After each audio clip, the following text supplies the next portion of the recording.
Thank you, Pablo, and thank you, Jorge. I'm so sorry for the technical issues. It's my pleasure to introduce Professor Jorge Peña, a distinguished scholar and expert in the field of communication, with a focus on computer-mediated communication, cognition, affect, and behavior in video games and virtual environments, and social psychology. Dr. Peña is a leading authority in the field. Dr. Peña received his Ph.D. in communication with a minor in social psychology from Cornell University in 2007. He also earned an MS in communication from the same institution and a BA in social and organizational psychology from Universidad de Santiago de Chile. In addition to his impressive educational background, Dr. Peña has authored over 50 peer-reviewed manuscripts that have been published in esteemed journals such as New Media and Society, Journal of Computer-Mediated Communication, Social Media and Society, Health Communication, and the Journal of Media Psychology. He has also contributed significantly to the field of communication through his collaborations on book chapters and encyclopedia entries.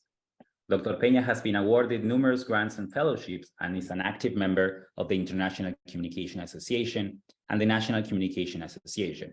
He's a member of the editorial board of the Journal of Computer-Mediated Communication and was chair of the Game Studies Division at NCA. His publication reflects his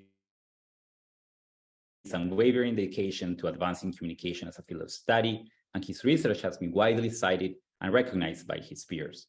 Finally, as a reminder to our audience, please submit your questions in the Q&A function of Zoom at any point in time during the seminar. We will address this question after the presentation. We are privileged to have Dr. Peña share his wealth of knowledge and experience with us in this seminar. So please join me in welcoming Professor Jorge Peña. Thank you, Facundo. I'm going to try to share my screen and see if that allows me to show a few slides that I had prepared for today. So there's that. And there we go.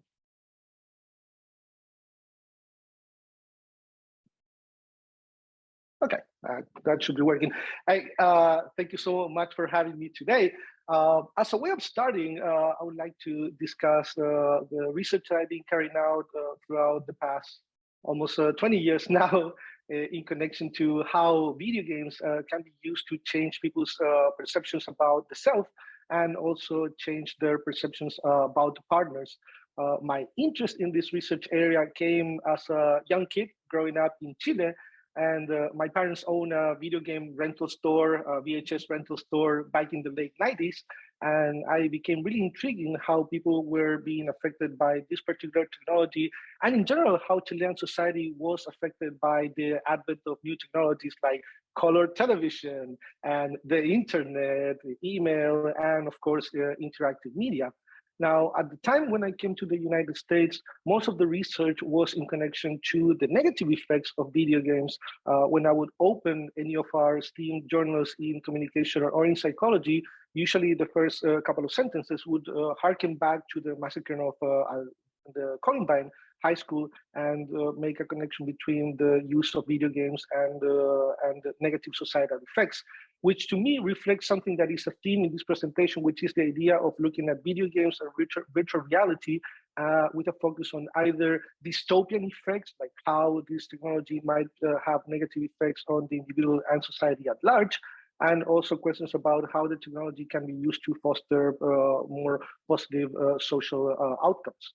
Now, this debate, I think that is still rages on to this day. For example, when we think about the advent of the metaverse, which has been very much in discussion and also part of recent disappointments that we have in terms of the adoption of this technology, we see that scholars, for example, might be interested in using interactive technologies as a way of, for example, simulating discrimination, maybe raising awareness about societal issues, maybe using games as a persuasive tool, and also questions in terms of the dystopian future that these technologies present. Like, for example, we might not be thinking a couple of years back about how VR headsets might be harvesting personal information from users that might be used to target advertisements or to try to persuade us with the commercial messages.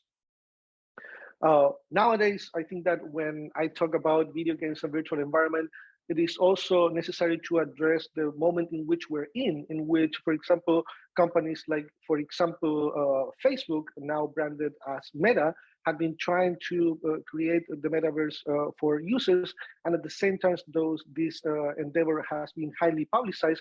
It has also been criticized as a lackluster, very expensive experience for people that have a lot of disposable income.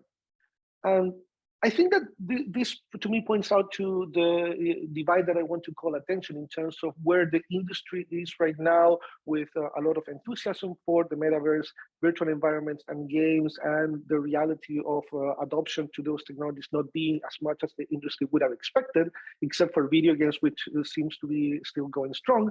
And the academic research that we see that seems to be more utopian in nature, meaning that we see the possibility of engendering positive personal or societal outcomes, like, for example, reducing pain among people that experience chronic pain, which I will address in my own research by the end of this presentation, since I've been recently looking at this particular question myself, and colleagues like, for example, Jeremy Bailenson and Chris Nowak, that have been looking at how virtual reality can help seniors reminisce their younger age, their younger years.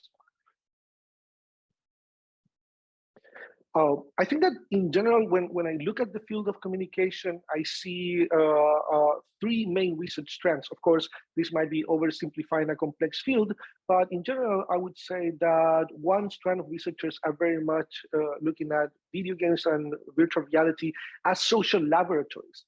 Very much coming from the media effects perspective, when we were interested in the effects of television, watching news on TV, the effects of radio, moving on to reality television, the effects of tradition in communication, also looks at video games as social laboratory in terms of what is the effect of playing violent video games, for example, what are the effects of playing more educational games, what can we replicate these particular studies that we have carried out in real world settings, like, for example, the Stanford Prison Experiment or Milgram's experiment, which nowadays cannot be run because of the obvious concerns about the safety of our human subjects, but perhaps we can replicate some of those dynamics in virtual environments. And I will talk about this particular strand within my own work.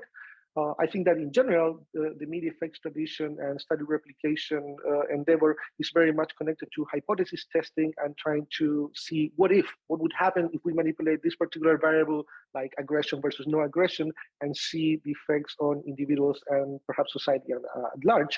Also, the perspective of taking video games as social laboratories uses description, like looking at online communities, looking at the networks of players, and examining what is happening, how do people associate in video games, how people build community in Minecraft, which is, for example, the work that my colleague Seth Fry has attempted here at UC Davis. I think that looking back at the presentations that have been hosted by Pablo and Facundo, I also see presentations that have talked about this topic of using video games and virtual reality as a vehicle for raising awareness about particular social issues. For example, Wei Peng has a very interesting study looking at how people playing a serious game called Darfur is Dying change people's perceptions about Darfurians and might have created more empathy about people that played a game as opposed to people that read information, comparable information about the crisis in Darfur. In general, these studies look at how to persuade, how to educate, and how to deliver therapeutic content or experiences through serious games. And then finally, I think that a third strand in communication research is very much in connection to studying video games in their own right, as a valid technology, as a valid context of human interaction, in which individuals have motivations for playing video games. So calling back to use and gratifications research, for example, or self-determination theory in terms of looking at why people spend money and time playing games. What are the effects of increased interactivity? What are the effects of people's moral choices within a game? So if you decide to save a particular character or perhaps condemn a particular character, does that make you feel guilty? And under what condition it does or it doesn't? To what degree do we identify with video game characters, and what are the traits of video game characters that we identified with? And also looking at video games in terms of their narratives, their characters, and looking at the question of game design. In today's presentation, I'm mostly going to focus on the first two strands of academic research. I do believe that video games and virtual reality are interesting in their own right. At the same time, my original training was that of a social psychologist, so I'm very much interested in how people, not only how people use video games, but also how people are being affected, persuaded, influenced by games and virtual experiences. In terms of what else I also find interesting about the work in communication, particularly in terms of people becoming a character in a video game, is that we've been able to generate our own theories, and I find that very much a thing that we want to highlight. For example, Nick Yee and Jeremy Bailenson proposed that when you step in a virtual environment or in a game and you operate a particular character, you might look at your own behavior from the perspective of a third party to try to understand what might have caused your behavior in context. And people might engage thus in a self-perceptive process in which people look at their behavior and try to find an explanation for that behavior as a third party would, by essentially observing ourselves. So you might conclude that in a video game, you behave more aggressively because your character actually looked more aggressive in nature. Maybe it was dressed in black, or maybe it had particular design features that might have prompted that self-reflection. In my own work, I look at priming effects. I do agree with the idea that people might change their behavior based on the characters that people might play in a video game. However, I don't assume that this is a conscious process or even a self-reflective process. I assume that people, through fairy tales, through socialization, through previous video games, through media in general, might have learned about certain associations that are triggered by certain characters' design, and that people automatically behave in congruence with the appearance of the virtual character. And much of my presentation is going to be focused on that particular perspective. And finally, my colleague Robbie Rattan at Michigan State University proposes the idea of self-relevance.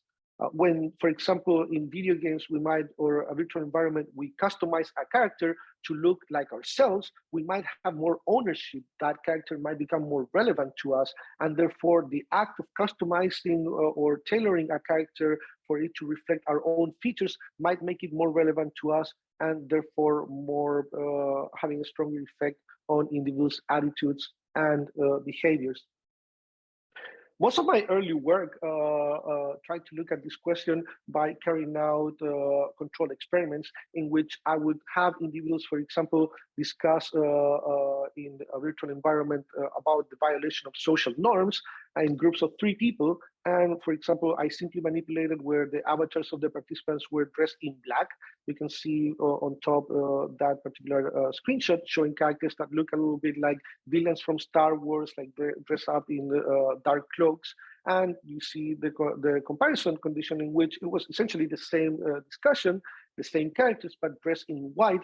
And you can see that the participants' intentions became more aggressive, their attitudes also became more aggressive, and their subjective norms or the belief of how others think that they should behave in that situation also became more aggressive when the participants were randomly assigned to characters dressed in black, perhaps signifying the villain, as opposed to randomly assigning participants to be dressed in white as perhaps signifying that they are perhaps a more pro-social character. I've been increasingly interested in the so what question. So, okay, so avatars have an effect on how people think or how people relate their attitudes within this particular context. But can we use this knowledge to change people's behaviors? Are there any carryover effects from the virtual to the real, if you will? And in this, I think I touch upon the idea of using games for more utopian outcomes, for more positive social outcomes. In a study that we published, it was a series of studies. The first one was with an all-women sample that was published in Computers in Human Behaviors. And the second study was an all-male sample that we carried out 2 years after the first study, once I moved to UC Davis, with only men, that we published in the Journal of Computer Mediated Communication. We find that for men and women that were assigned to play virtual tennis on the Wii. So they're essentially moving around a room using their hands to play virtual tennis. When we attach accelerometers to the participants to actually measure their physical activity as they're playing these games, we find that the participants, both men and women, that were assigned to thinner as opposed to more obese avatars, that the participants in thinner avatars expend more energy while playing the virtual tennis game. And the effect, as you can see, replicated in both men and women, with a little bit of a caveat. For women, the effect was manifested in terms of moving their waist more. So they were moving around the room more, while men with thinner avatars were hitting the ball harder. So you see more wrist activity for men that were embodied in thin as opposed to obese avatars. Going back to the notion of video games as a social laboratory, we know that many times when we play video games, we're playing cooperatively with others, or a real human or a virtual human, or we might be competing with others that might be a real person or a virtual human. So I was particularly interested in social comparison effects. For example, what happens if a participant has a thin or obese avatar and is assigned to play against a thin or obese virtual human? And in terms of classical social comparison effects, we find that when the participants were assigned to an obese avatar and had a thin opponent, that there was a decrease in physical activity, which we interpret essentially as giving up based on the upward social comparison that participants engaged in. We also find that there was an horizontal social comparison situation that when participants had a thin avatar and they played virtual tennis against a thin virtual human opponent, that this increased activity the most relative to the other combinatory experimental conditions. And finally, we find that there was a downward social comparison effects when participants assigned to thin avatars but had an obese opponent also decreased their weight, waist, and wrist activity, perhaps becoming more complacent when evaluating that their opponent didn't look as perhaps the stereotypical tennis player. Continuing on the so what question, my research nowadays and even then was oh, sorry, I clicked on the wrong slide. Same as colleagues like Jeremy Bellinson, I was interested in what happens if we allow younger individuals to become older people. This is a fascinating question. For example, colleagues like Hirschfield at Stanford University have looked at economic decisions and have found that when young individuals see an avatar that has their face, but is an age face of the participant relative to a young face, that the participants become more economically conservative and state that they would save more money for future retirement. This gets to the idea of taking the perspective, perhaps, of elderly people. And I attempted a similar manipulation in the context of people walking into a virtual store. So there was a long corridor in which the participants would appear within the simulated environment, and they would walk towards a salesperson that was by the end of the room. We calculated how long it would take to the participants to move from their starting point to get to the salesperson avatar. And we find that in average, there was a 2-second difference, such that the participants using younger avatars were faster in their movement within the virtual store relative to the participants that were assigned to elderly avatars. This research was replicated in a study in media psychology a couple of years by Blackman, Faust, and Associates, in which they found that people assigned to elderly avatars walked more slowly in the real world after the virtual experience. However, in this particular study, we're more interested in the in-game behaviors, like, for example, how fast or slow people move within this store environment. Further in support to the idea that people in our study were taking the perspective of the chronological phase age of their avatar, we find that the participants that were assigned to elderly avatars tended to select the elderly version of a magazine that we put in the store. So you had two choices for purchasing, one that was called Restful Getaways magazine, and the other one was a subscription to Adventure Getaways magazine. We see here that the participants that were assigned to elderly avatars selected Restful Getaways, and the opposite was true. The participants that were assigned to younger avatars selected the same magazine but labeled as Adventure Getaway. Furthermore, we find that if we ask the participants to visit a mock Facebook website that we created, and we asked them where they would donate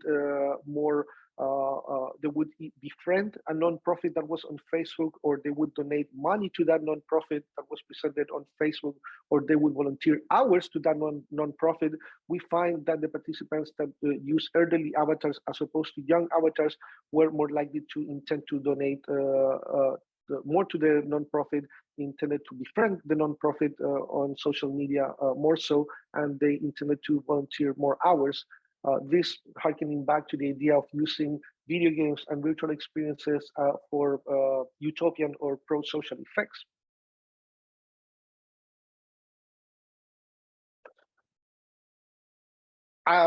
The accent that you hear is a Chilean accent. I am a Chilean immigrant in the United States since 2002.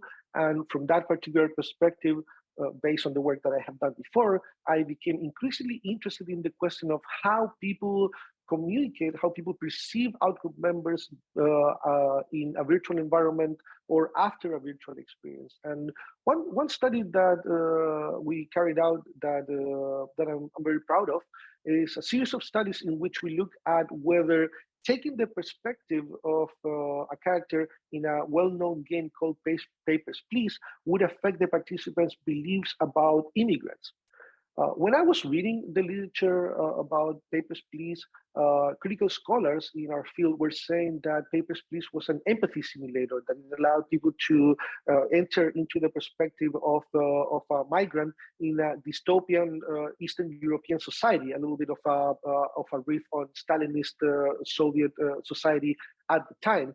But when playing the game and assessing in my laboratory, we figure out that maybe that's not the case. In reality, in the game, you're taking the perspective of a customs officer, and therefore that might change the perspective of players in a way that make them biased against immigrants rather than make them biased towards immigrants.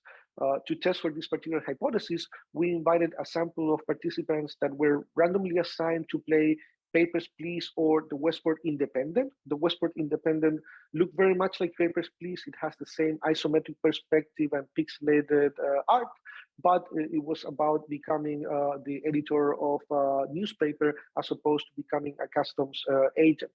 We measured the participants' perceptions about helping immigrants at baseline, so before coming to the laboratory. Then participants were randomly assigned to play either Papers, Please or the Westport Independent. And then we measured their attitudes after playing once. And then the participants came again and we measured their attitudes after playing both games yet one more time. So we have a neat comparison to where the participants stood in terms of their attitudes about immigrants before playing, after playing once, and then after playing a second time. What was striking for us to find was that even though Papers, Please was created as a parody of Eastern European totalitarian regimes, it is likely that the joke was a little bit lost on the participants. We see, for example, that in comparison to the baseline, playing the game once and then playing it again decreased the participants' intention to help immigrants. It also decreased their beliefs about the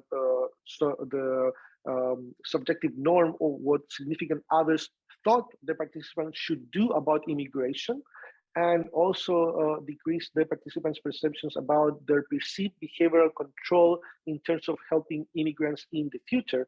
So essentially, we see a decrease in intention at perceived behavioral control and subjective norms after paying Papers, Please in comparison to the baseline. But what you see above is that even though the bars are for the westward independent condition shows some movement, that movement was insignificant. The participants didn't significantly change their attitudes from baseline to after playing once and after playing the game twice, and thus we locate the effect only to the experience of playing the game Papers, Please, which essentially put participants in the shoes of becoming a customs officer. One question that we had out of this first study is, okay, well, that's great, but does it replicate? Is there any evidence that if we would take a non-California sample, California, as you know, is a more liberal state, and the majority of our participants were Asian. We were wondering if we would apply this procedure in a different society with a different makeup of participants, where the results would essentially hold. In a 2019 study that we published in New Media and Society, we find that when replicating the study with a sample of Spanish individuals in southern Spain, southern Spain is important as a context because it sees migration from Morocco, from Africa in general, from the Mediterranean, more so than northern Spain. So that that area, we, with my collaborator Juan Francisco Hernandez, we expected that those participants to be more attuned to the idea of migration to their country.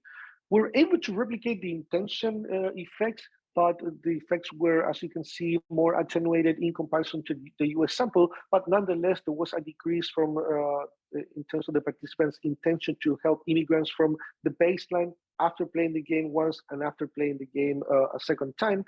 And we find some implication that their attitudes also shifted in the direction of being less helpful to immigrants from baseline in comparison to their attitudes by the end of playing the second game session. So we were able to essentially replicate some of these effects and see that it was not only a function of the California sample, but that indeed the game is potentially having this effect on participants other than Californians.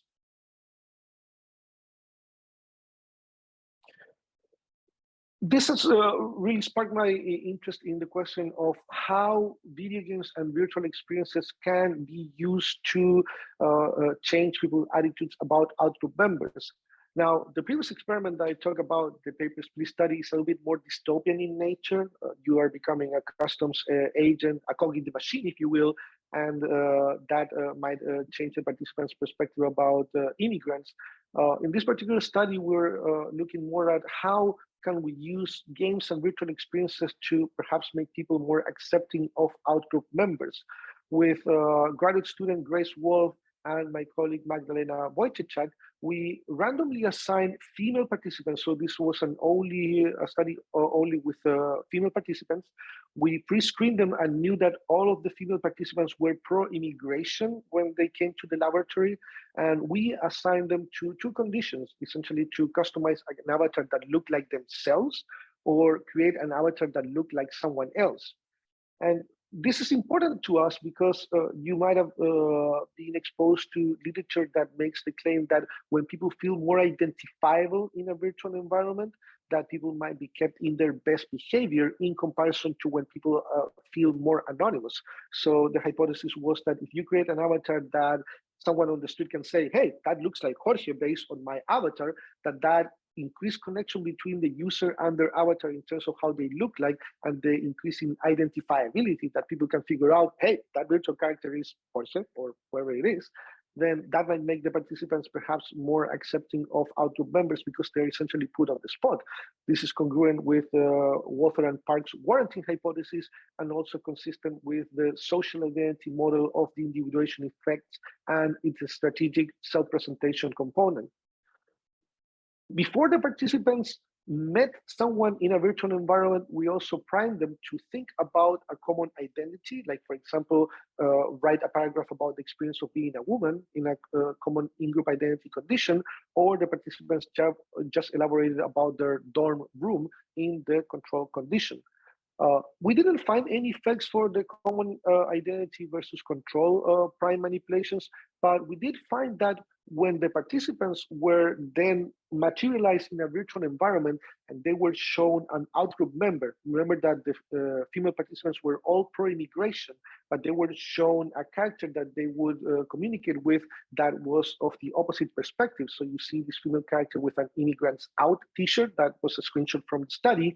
We see that for women that customize an avatar to look like themselves, they showed increased social distance to those that customize a character for it to look in person, but the effect, as expected, was reversed for those participants that customize an avatar to resemble them and they also feel more individuated.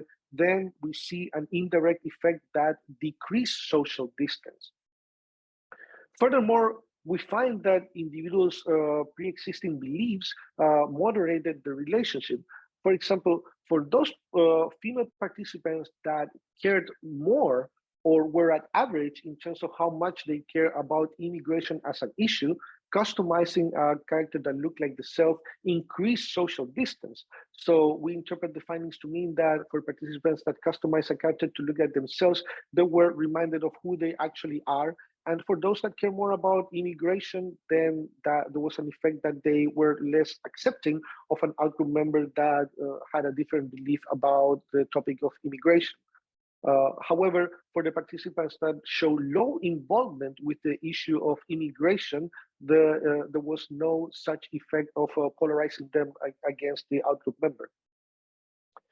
This study was published in 2021 in the journal New Media and Society. The last couple of studies that I will discuss today, since we're running a little bit close time and I want to save time for the Q&A, is that looking further at the question of customizing a character, I became really intrigued on this idea of video games as a social laboratory. Particularly, there's much work in terms of the literature on communication and morality, in terms of like what happens when people identify with villains, or what happens when people identify with heroes in soap operas or in movies, like for example, Marvel movies, etc. But I was particularly interested in the context of video games and VR because you're not watching the character, you become the character yourself. So in this particular study, I was interested in looking at how taking the perspective of you as if you were, for example, a villain, or you taking the perspective as a hero, or participants randomly assigned to take the perspective of an anti-hero would affect pro-social or anti-social behaviors within a simulated environment.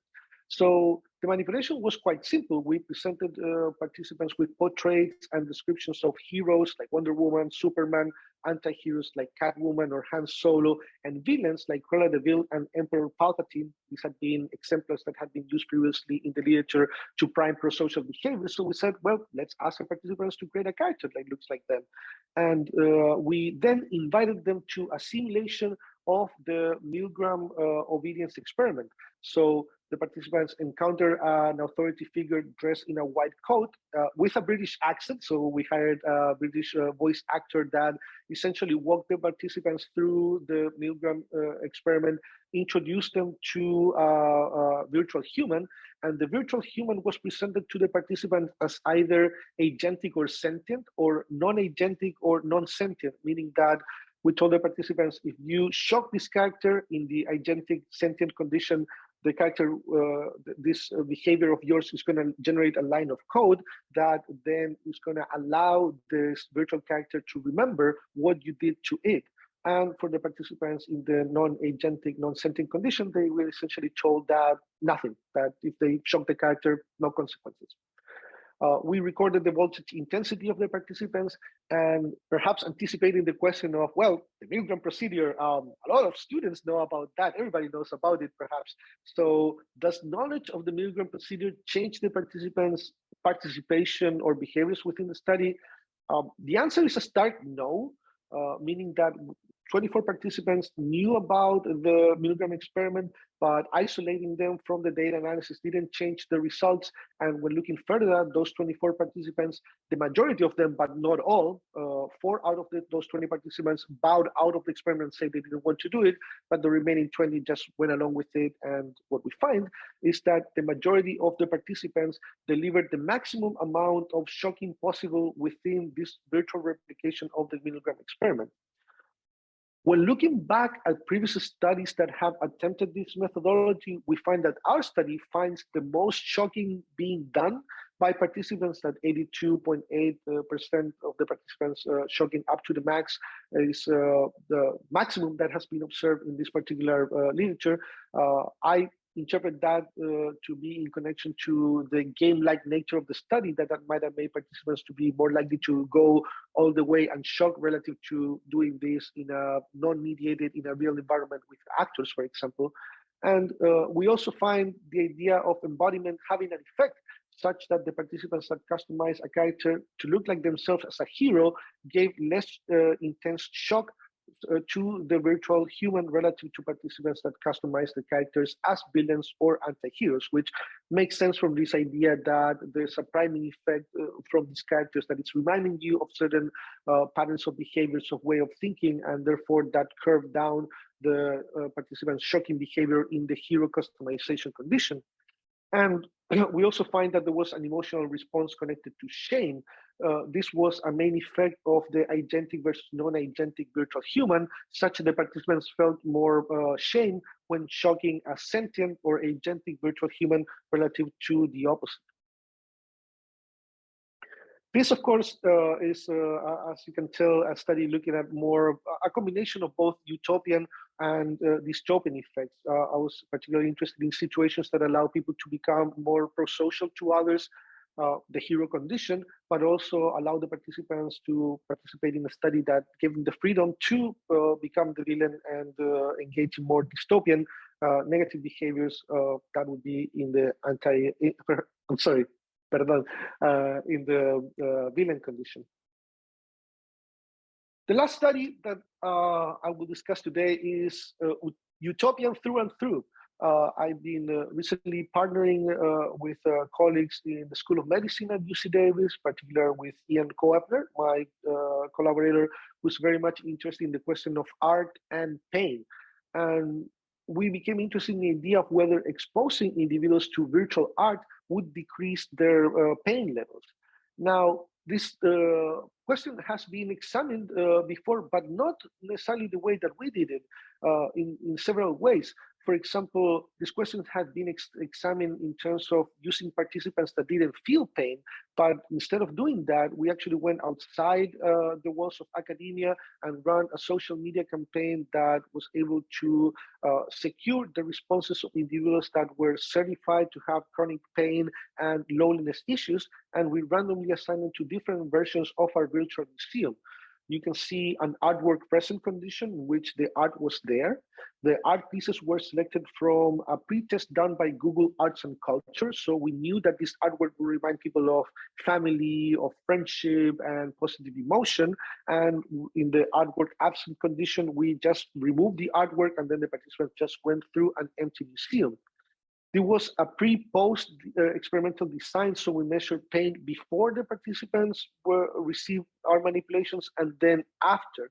And we added one additional writing component, which before going into the museum, the participants would reminisce about a secure attachment figure, someone that made you feel connected, someone that made you feel accepted, someone that made you feel seen, in comparison to an avoidant attachment prime, in which the participants wrote a paragraph about someone that made them feel not accepted, made them feel more lonely, made them feel secluded.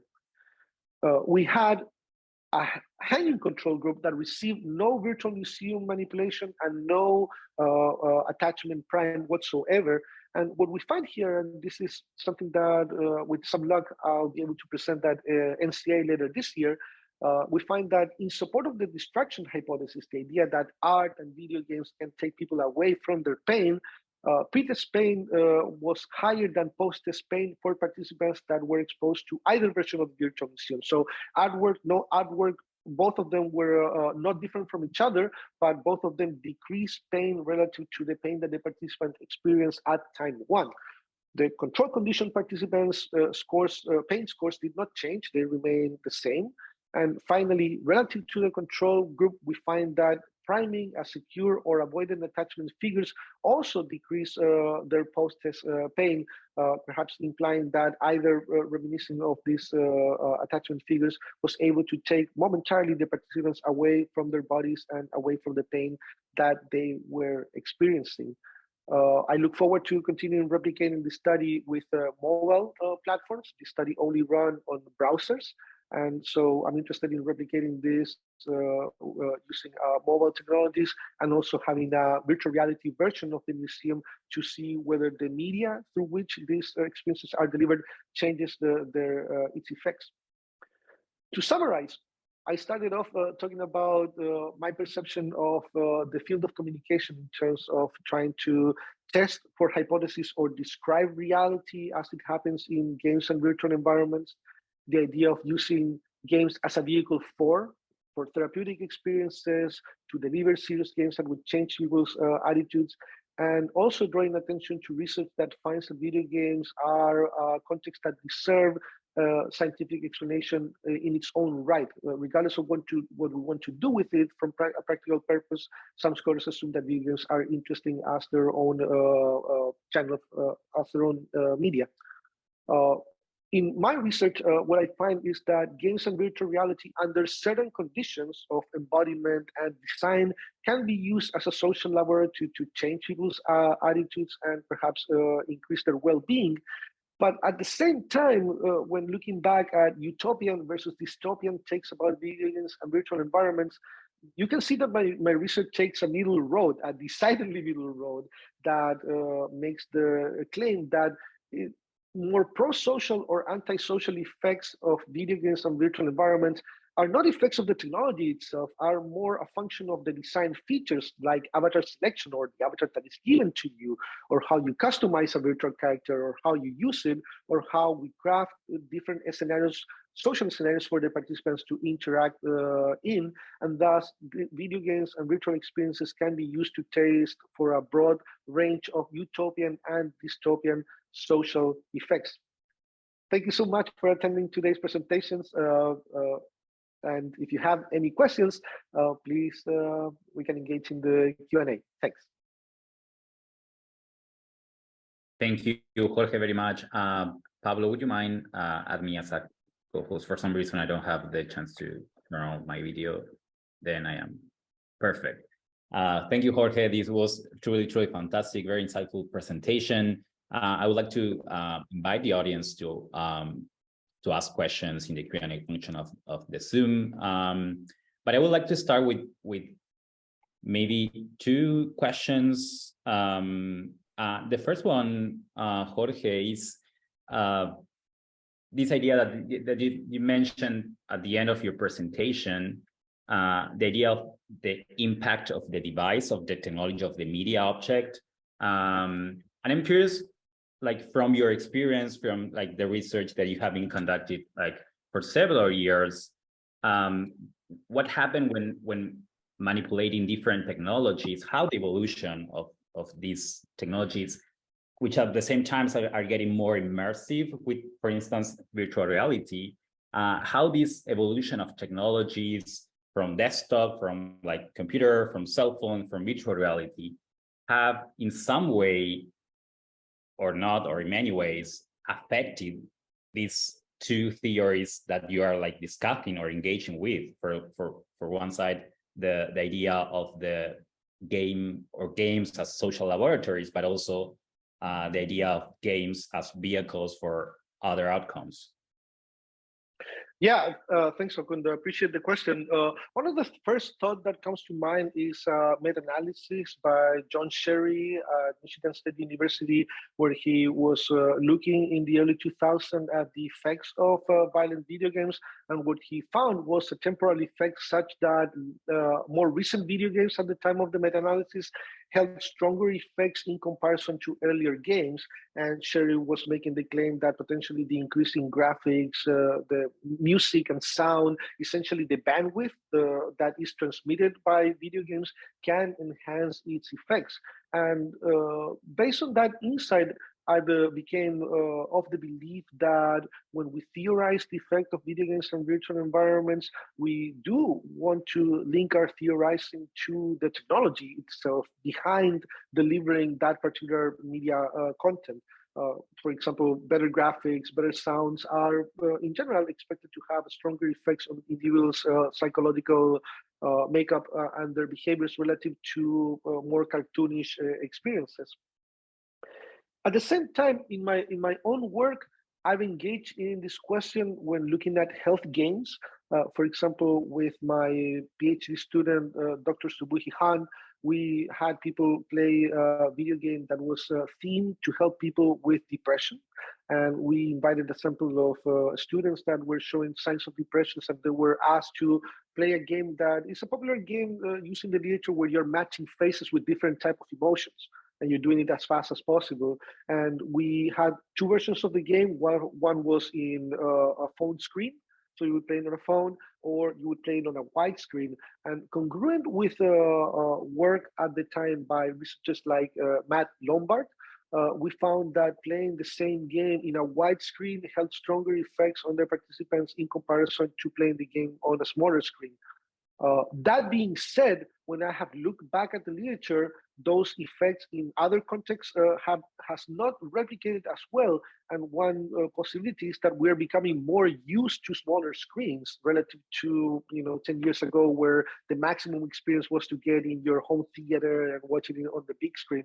So either way, because we are becoming more acclimatized to different ways of in which content is delivered to us, or just because of the sheer amount of information that is transmitted through different technologies, like a small screen versus big screen, or better graphics versus not as good graphics, I think that back to your question, we as researchers need to really engage, particularly if we're doing work in the area of technology, on how the channel of communication itself may modify the effects of the content that is transmitted through that channel. So I've tried to engage it within my own work based on the studies that I talk about. And it's something that I continue doing, as I said, by translating some of these studies for it to run into different platforms as well. All right, thank you. I think that Valerie has a question. Yes, thank you so much for such a wonderful and really interesting presentation, Professor Peña. I found your study on how avatar weight affects physical activity absolutely fascinating. And I actually have two questions for you. Yeah. So I'm wondering, beyond the results on the difference in movement across avatar use and the notions of, teasing resistance versus complacency in the social comparison evaluations, did you find participants' voluntary or involuntary reasons or motivations that explain these differences? And also, how do you envision the customization and portrayal of avatars in these video games to act as a tool for research to explore and understand really notions of body functionality at large, especially as female avatars have really traditionally been conformed to thin and white societal standards of beauty, which are increasingly being challenged, but I know it's still a long way to go within this industry. Thank you so much. Yeah, thanks, Valerie. We did have a couple of controls in the study for the effects. I did not mention, for example, that we measured the participants' BMI, and we used that in the analysis, and we didn't find that BMI of the participants affected their behavior within the game. With a caveat, here at UC Davis, Davis is supposed to be the biking capital of the United States, whether that moniker is deserved or not. Certainly people, myself included, we bike a lot. So I think that it's important to mention the caveat that this was a healthy student population, with the majority of students being at a normal BMI. Though there was variation, but the majority of the students were healthy, young, low BMI students. On whether the participants detected what the hypothesis was, when we look at their awareness check, we found that very few participants actually made the connection between what was going on. in terms of our hypothesis was that the avatars would change the appearance, the behavior of the participants. At the same time, every participant was assigned to one condition and not another. So that perhaps made it different for the participant to say, oh, you're assigning participants to all these different conditions. You must be looking at the effects on physical activity on this particular example. So we found very little evidence that the participants figure out what the study was trying to get at, which makes me conclude that the effect was more or less unconscious, meaning that the participants saw their avatars and their virtual humans and then acted upon based on stereotypes about the behavior of more obese versus thin individuals when put in a competitive tennis situation.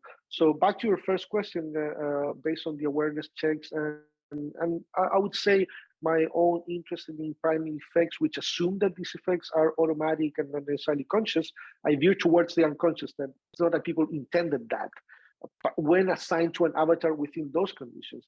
However, that changes when we add customization because we are giving the participants a goal for customized characters, like make it like an anti-hero, make it like a hero, make it like a villain, does make the participants think like, oh, well, you're definitely interested in something along the lines of this manipulation. So I think that the avatar customization studies that I carried out rely less on the automatic assumption. And we see also the participants figure out the hypothesis more easily relative to random assignment.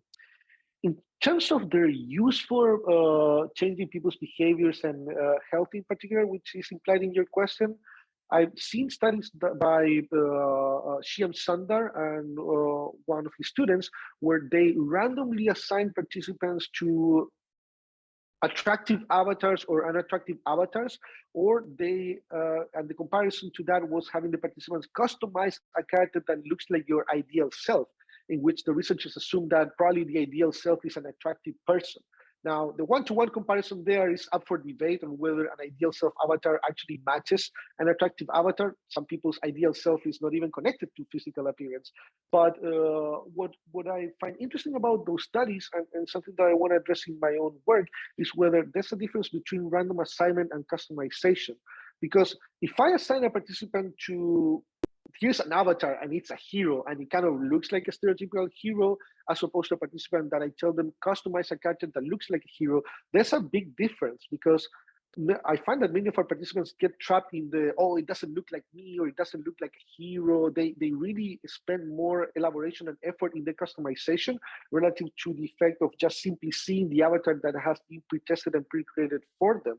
So in meta-analysis that one of my former PhD students, Jamie Fellin, did, he found that customizing had less strong effects relative to random assignment, which was surprising to me because I would assume from a self-relevant standpoint that customization has stronger effects than random assignment, but I'm presenting you with the caveat that customization does tax the individual's attention, takes more time, and if they're dissatisfied with the outcome of customization, then that may distract them from the intended effect of the different avatar customization conditions, which may affect the health-related embodiment effects that you seem to be seeking. But we probably need further research there in trying to compare the random assignment into a character as opposed to the customizing a character that looks like what the random assignment condition looked like for the other participants. Thank you so much. All right, and we have a last question from Mora.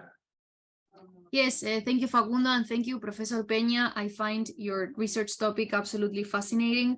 I have a sort of futuristic question, an open one. I wonder about the future of online self-presentation. I always think about that joke, that comic from the New Yorker, where there were two dogs in front of a computer, I think in the 1990s, and one of them said, on the internet, nobody knows you're a dog. And that joke, reminded us of the promise of anonymity on the internet and online, and how anonymity was supposed to be emancipating and liberating. And now we're seeing other trends in self-presentation online. So my question would be, do you see that people will go towards idealizing their own self-presentations, towards being creative, imagining themselves as characters from movies, from TV shows, etc.? Or do you see trends towards more realistic representations of the self? And this is also connected to some conversations that are happening nowadays in social media, where people are trying to sort of denounce or show whenever someone's using a filter or whenever someone's using a touched version of themselves as something that's non-desirable. So I wonder, how do you see that just in futuristic terms? Thank you so much. Thank you. I appreciate the question. And two things come to mind. One, it might be dependent on which context and which technology people are using for representing their virtual self. Like, for example, if I'm creating an avatar that is me and I'm using Minecraft, it's going to look pixelated. It's going to look a little bit more cartoonish relative to first-person AAA shooter games that allow people to create characters that might be more photorealistic in nature. So I think that the technology itself that people are using for their self-presentation purposes, or the game, or essentially design choices within that game, cartoonish versus realistic, it's going to have provide some boundaries for what the user can do, and in a way enhance creativity, but also limit it, because I can only choose from certain type of garments for my character or bodies for my character. In a book chapter that I published with Dr. Jamie Fallon a couple of years back, and when looking at the literature, we reviewed literature about customization and video games. There's definitely an ableist attractiveness to the characters embedded in many of these design tools. So when I customize the character, I might not be able to make it show physical disabilities, for example. I might not be able to take a leg out or represent people that might have missed an eye or anything. The characters are able, if you will, elderly presented. So I think that also curtails the possibility of people showing their real self if they have anything about themselves that is connected to perhaps a social stigma or a particular disability, because the avatars tend to be like Marvel heroes, like muscle bound, and not everything. You can still change the weight and make them more realistic in terms of not having these idealized bodies. But in general, even then, they tend to be pretty, even if you make them of different bodies. But back to your question, my perception, and this is jumping to the future, so I am only I'm only hypothesizing here, but my sense is that video games are going the way of social media, meaning that before, in the 90s, I would create my handle and put a name to my character and not even attach it to my real identity. But nowadays, when I sign into an Xbox system, Xbox Live or the PS5 online system, I sign with an account that is connected to a real self. And so there is a push for increased identifiability in terms of the account behind the user. That makes sense because many of these companies are interested in cutting down toxic behaviors from the community, and therefore this identifiability, this bringing it back to your real self, the same way that in Facebook you're expected to sign up with your real name and your real photo. I think that social media perspective is also more and more being applied to games, because games are seen as social media and as a service, and therefore it's a user connected to a realistic identity. So I think that it's going more in the direction of individuation and connection to the real self somehow, more than the more jocular, the more imaginative environment that was out in the 90s. Added to that, the capabilities of today's video games and virtual environments is greater. Like, for example, virtual reality systems can look at your face, and games too, and with a camera scan your face and then apply it to your own avatar, thus sidestepping the customization, making it more apparent for you that I can create myself as a wizard or as a soldier or as a whatever character class I choose from. So I see more of a push towards connecting the user to the real self rather than letting them run loose and create new identities in games. Thank you. Thank you, Jorge, for a fabulous seminar. I'm sorry about the technical difficulties, but I'm glad that we were able to work things out, and we took a few extra minutes at the end to compensate for the lost time at the beginning. Thank you, Facundo, for great moderation. Thank you to the audience for staying with us through the end. And I hope everybody has a great rest of your day and week. Thank you again, Jorge. This was phenomenal. Thank you, Pablo. Thank you, Facundo. Thanks for the questions, everyone. I appreciate it. Thanks for having me today. You're welcome. Bye now. Take care.